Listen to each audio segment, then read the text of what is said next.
ngunit ito ay aking binawasan at dinagdagan.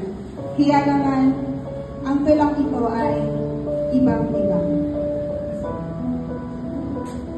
Maaaring naguguluhan ka, hindi alam kung ano nga bang patutunguhan, nalulungkot, nababagot.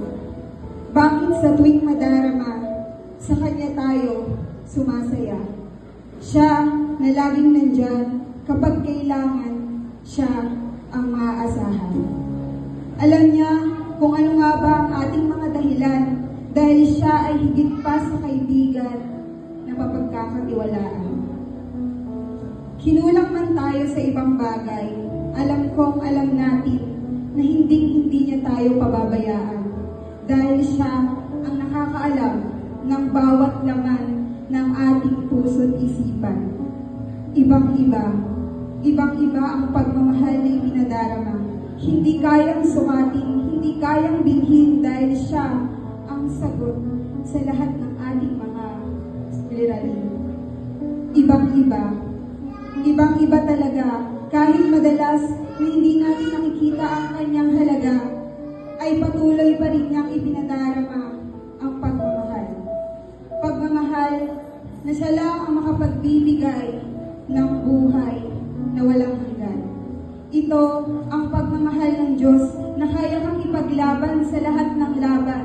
Si Jesus ang nagpupuno sa bawat pagkukulang dahil kailanman ay hindi niya tinitingnan ang iyong nakaraan, bagkus ito ang magiging daan upang tayo ay lumaban at madama natin ang tunay na pagmamahal. Pagmamahal na dapat pahalagahan, pagmamahal na kailangan ng bawat nilalang at ibahagi sa sanlibutan upang madama rin nila na ang pagmamahal ng Diyos ay hindi natatapos dahil siya ang sagot sa lahat ng ating paghihirapos. Kaya huwag na tayo magpadala sa ikot ng mundo dahil ang Diyos lang ang makapagligtas nito. Iba't iba man tayo ng katangian at kakayahan, tandaan natin, iisa lang ang ating pinaglilingkuran. Ibang-iba, diba? Kapag si Jesus ang ating kasama, ibang-iba. Muli, isang magandang araw po sa bawat isa. Isa na namang paalaala.